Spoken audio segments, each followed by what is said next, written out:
And it looks like I'm not done playing Pokemon Yellow remakes, except this one is a little different. Pokemon Let's Go Pikachu GBA was made by Kevin Pokefan, and here I'm playing version 6.0 as the more recently released 7.0 has yet to be translated into English. And honestly, so much of English 6.0 is in the same boat, especially after a certain point in the story, almost none of it is in English. But honestly, that's fine, I still finished it regardless. Had to use some cheats to walk through arbitrary walls that I could not figure out, but still finished it. The game is obviously an attempted GBA demake of Pokemon Let's Go Pikachu for Nintendo Switch and aims to be as faithful as possible, with more than a few exceptions. The sprites are custom Generation 4 sprites, and you have overworld sprites for just about every Pokemon in the game, including the fun main character sprite where Pikachu, the lazy rat, just sits on the trainer's hat 24/7. Freeloading electric mouse. Wild Pokemon run around in the overworld, not in tall grass. Except for a few sections here and there. This choice makes the game really more fun and navigable. Sure, it takes the randomness out of catching wild Pokemon, but I found it really made my playthrough much better and less tedious.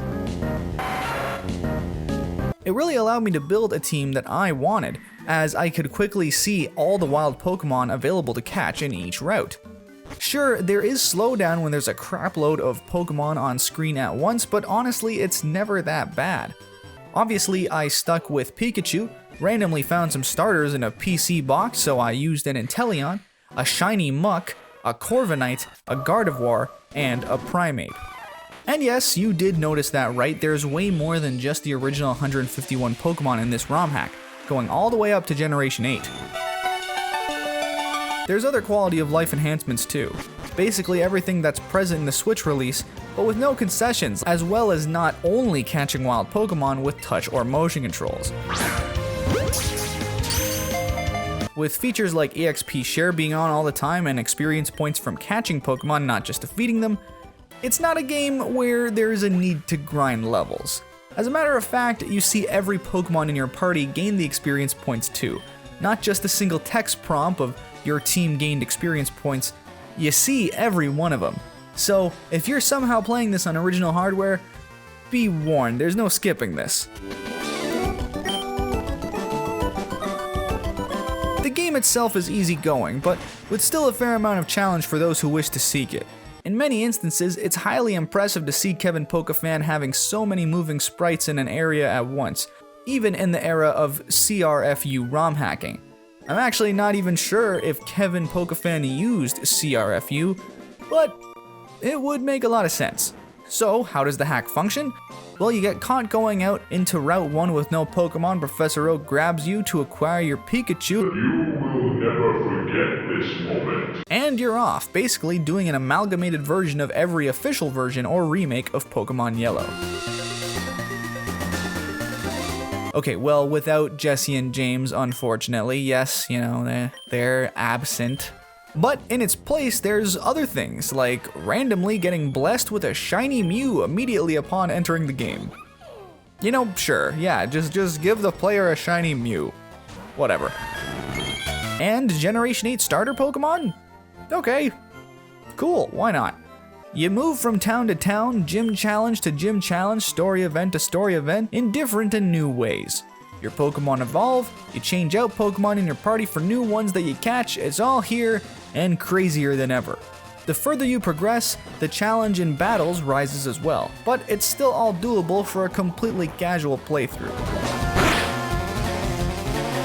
Eventually, you'll get to the Sevi Islands side mission, but this is where I had to start doing extra to progress, since by this point, there's just nothing translated into English.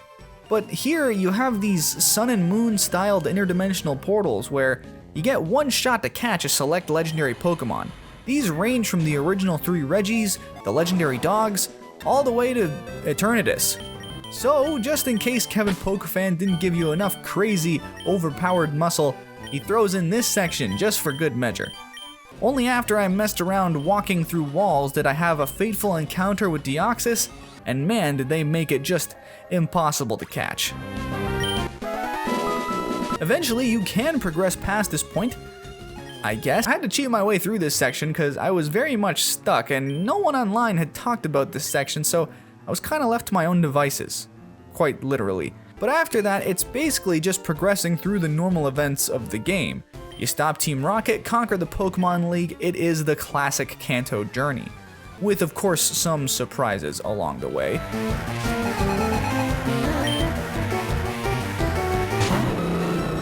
By the time you're facing off against the last bosses of the game, your Pokemon will be leveled up into the high 80s and 90s, far surpassing the level 60 and 70 power ceiling of the canon games.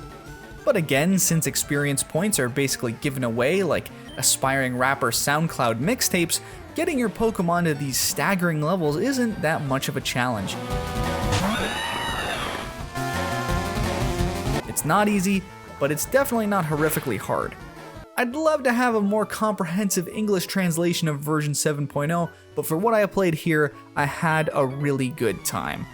But now I think I'm done with revisiting Kanto though, for a while. Right? Right? Please, please, there's gotta no more, right? No more, please, I'm begging you, there's no more, no.